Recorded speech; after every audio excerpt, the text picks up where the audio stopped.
Hey everybody, this is another new podcast going live today.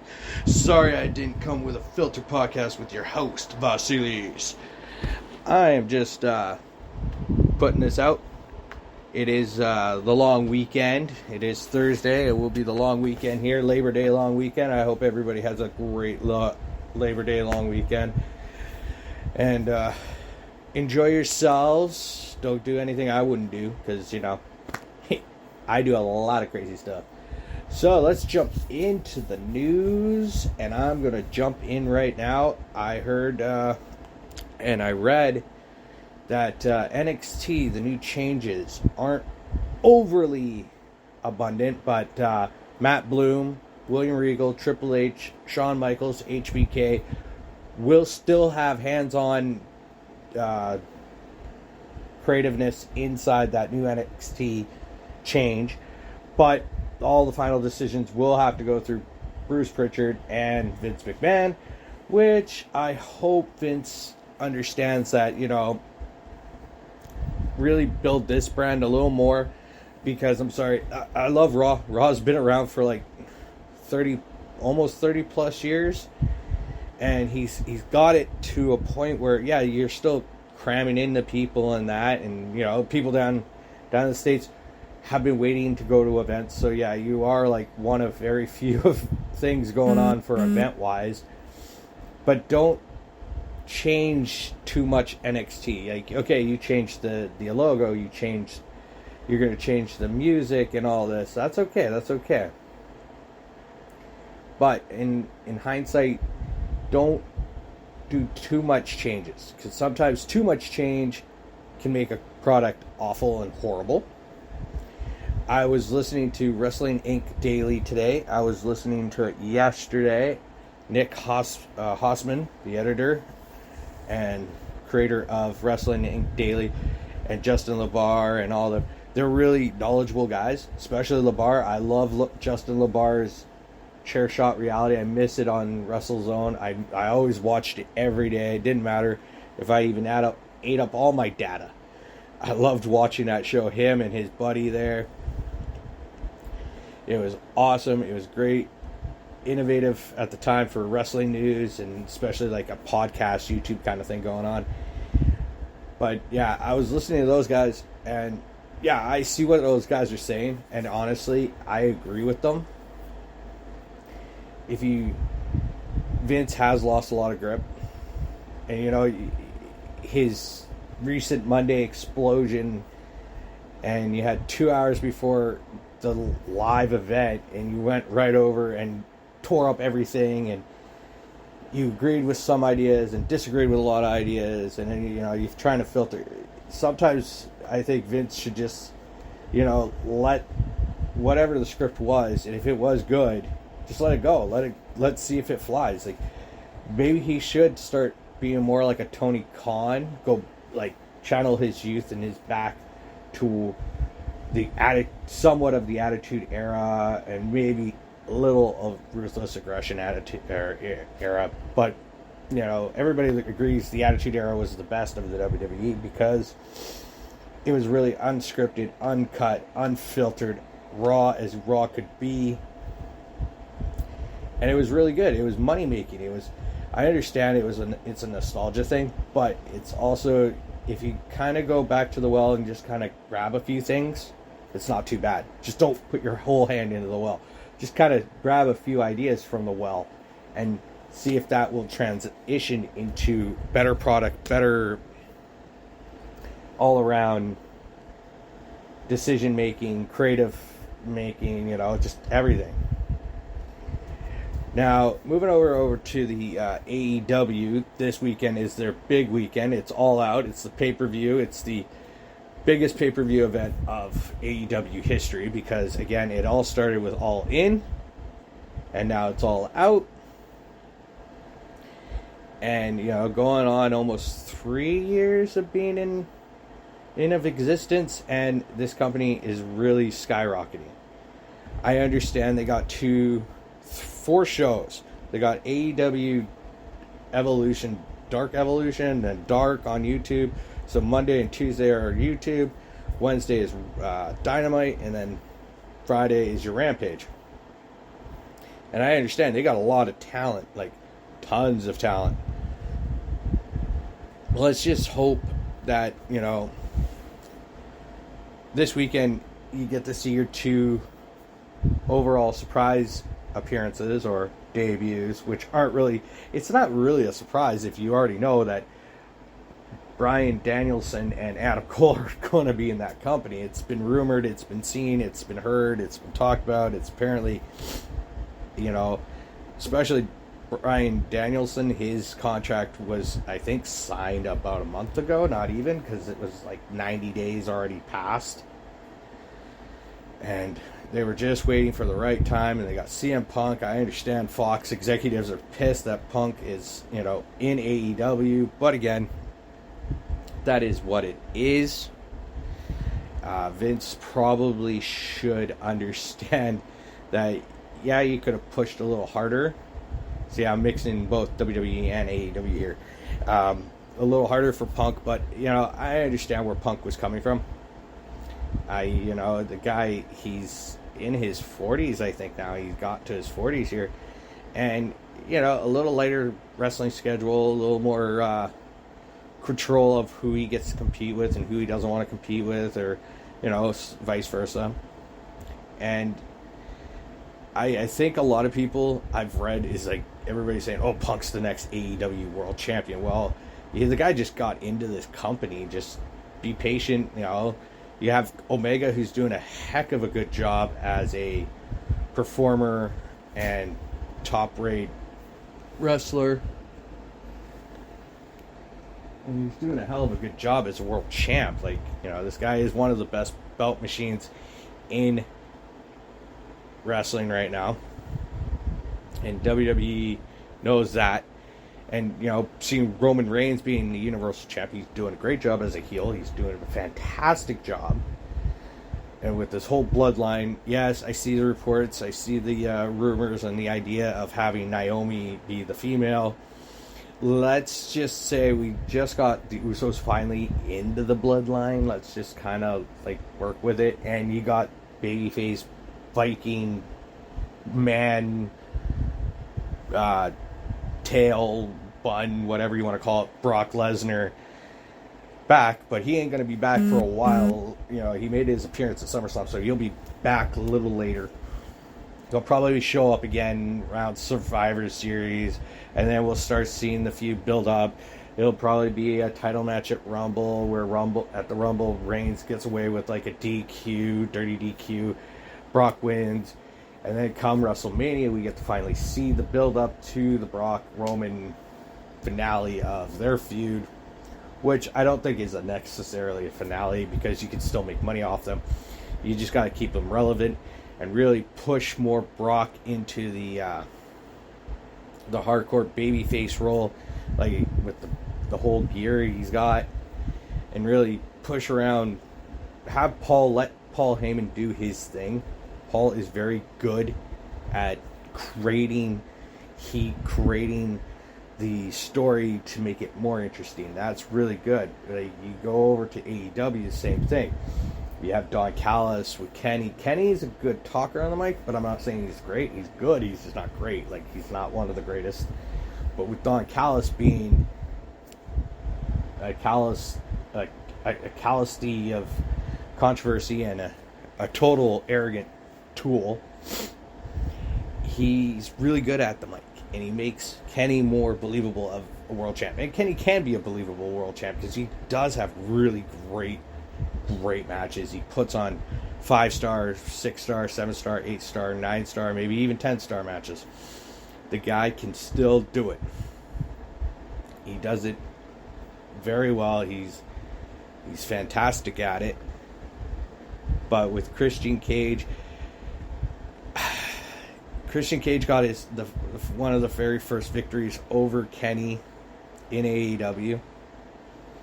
One of very few that you could have seen coming. He's won the Impact Wrestling Championship. I hate to say it, but I don't really see Christian walking out of all out as AEW World Champ. I'm just saying, people, it's just a hard thing to sell. especially if you got Punk there now, and you're pushing hard to make Darby Allin and MJF your foremost prominent future stars. So you got to use those guys pretty soon and get them into the title picture, since Darby's already held the title, the TNT title, which, Miro's making a pretty good statement that he's pretty much undefeated in that realm. And I see Eddie Kingston could possibly win that on Sunday if Eddie puts his mind down to it. He could probably do it way better than anybody. I'm not going to disagree. Eddie Kingston is a really hard challenger probably for Miro to ever have seen. Because Miro, I'm pretty sure Miro hasn't met a guy like Eddie Kingston. From my knowledge of him being in WWE, he's never wrestled somebody like that. And to look at most of these matches coming up at All Elite, I hope the Lucha Brothers beat the Young Bucks, but it looks like maybe possibly something down the road where you'll get like the Young Bucks, FTR, Lucha Brothers, Jurassic Park, Santana and Ortiz, a five-way, fatal five-way, or a lethal five-way, or a five-pack challenge for the AEW World Tag Team titles, because you got 5 really great teams there. And who knows, maybe you got, Hybrid 2.0 or Hybrid or whatever, the Hybrid with Jack Evans and Angelo or whatever. He's I can never pronounce this guy's name, and I've known about him for years, and I still can't say his wrestling name. It's really hard for me. But again, I could see something going down the road with that, where you got all these teams battling, especially with Young Bucks being champions. Let's see it. Let's see what AEW does with all that. It's quite possibly could be a 5-way, or maybe, even better, you get the Varsity Blondes. Like, I've seen Garrison and Pillman doing such a great job as a tag team unit.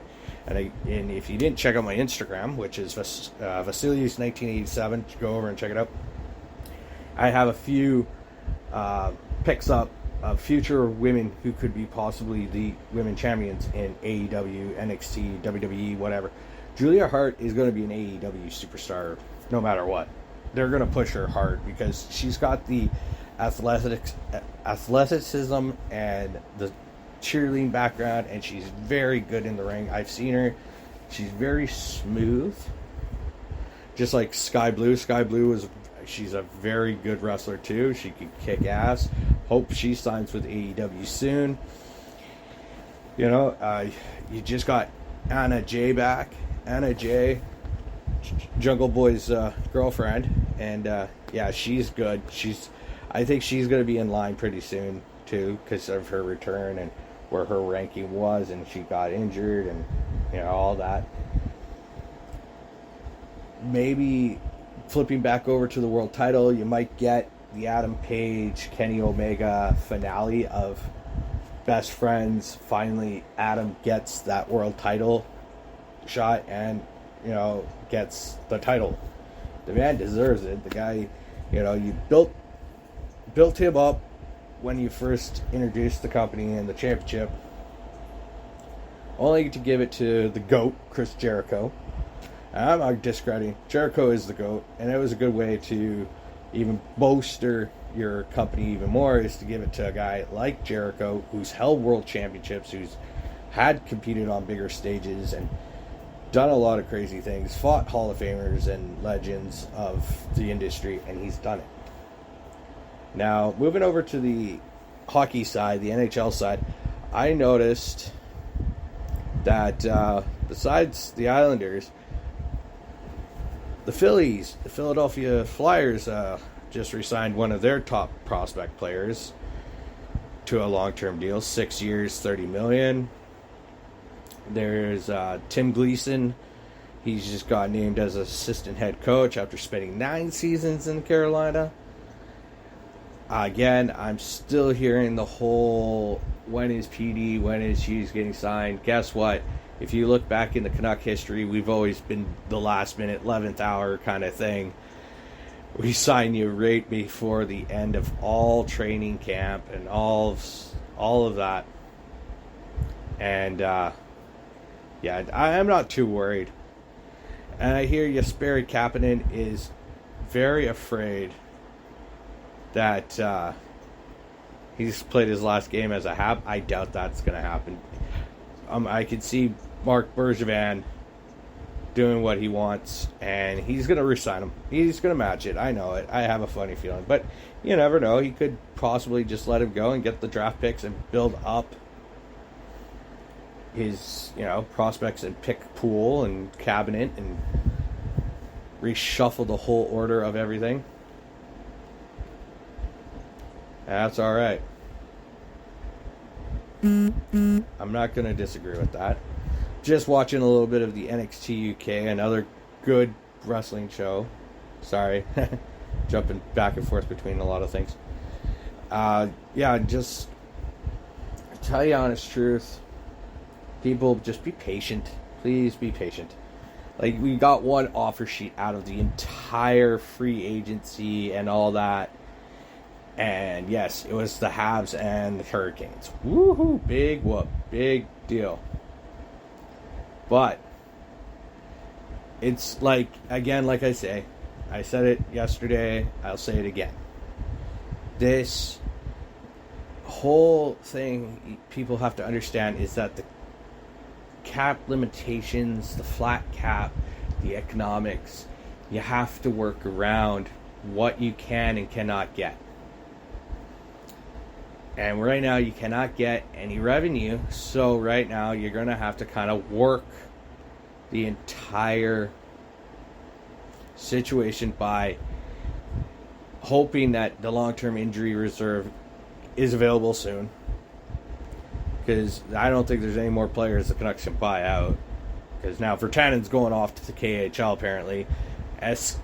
SKA Moscow or St. Petersburg, one of the teams over there, offered him a deal. So it looks like he's off to Russia to play for a bit, to rejuvenate. I have insider knowledge that the woman who accused Mr. Virtanen of rape, it was actually it was consensual. She must have been a little mad at him or something, or just trying to look for a quick buck. Because at the time, I know somebody who worked at the hotel that supposedly this incident happened. I cannot name names because of this. Just pure and simple, it didn't happen. The man was innocent. But again, you ruined somebody's career. You ruined somebody's life for a measly couple of million. And that's kind of despicable. If it was consensual and now the woman's trying to go back on it, it's kind of disgusting of what it is. It's called false allegations. But, good for Virtanen to go to maybe Russia and revitalize his career. Because you never know. Maybe the Canucks might take another stab at him. Maybe some other team might take another stab at him. And he needs it. But I'm not going to indulge any more on that because I think I've said a little too much on that end. The hockey world is still, slowly coming together, slowly working itself to becoming better. And that's great. It will, slowly, hopefully this pandemic isn't going to affect revenue and all that. I hope the revenue is there. I hope fans can attend, but I probably won't be attending because I do not care for vaccine passports. I don't give a crap. I've done enough already. I don't think I need to do any more. But putting restrictions and more rules just means, more controlling the government and all that, and it's just stupid. We're not even living in a democracy. We're living in like a dictatorship slash fascist slash communism world, and that's just what it is. Everybody says, oh, we're trying to do our safety, the safety. Well, most people don't want it safe. They just want to go back. Well, I don't know what to say on that end. That's just my overall opinion on that. In life, starting next week, I will be doing my workouts. I will probably record most of them because I am not ashamed of my body. I know I'm fat. I got mad titties. I know I'm hairy, and I don't give a crap. That is me. I am Greek. And, if your opinions are negative, I will just ignore them or use them as even more motivation to just keep doing what I'm doing. And I will keep doing what I'm doing as of right now. I will keep posting podcasts. I will continue doing this until I succeed or until, I start getting a following. It's my opinion. It's my view. It's my goal. It's my ambition, my desire, my drive, my determination of everything. I'm not going to say destiny, but it's what I want to try to accomplish, is try to get a following, try to communicate with the world, try to talk to others that have the same opinion or view or similar, and that's what I am doing. I enjoy a lot of this. I am enjoying just getting what is in my head out, what I want to talk about out, and it's great. It's very therapeutic for me. It's very good for my anxiety, social anxiety, my anxiety levels, and my stress levels. It's good for me to just get this all out on here. I hope you guys are enjoying what you're listening to. I will continue. You all, again, have a safe. Don't forget to hit the follow. If you see this on YouTube and hear it on YouTube, please hit that subscribe, like button, and I will give you a shout out on all my feature podcasts and YouTube streams. And you guys have an enjoyable weekend. I will talk to you guys back on Monday. All right. You guys have a safe weekend.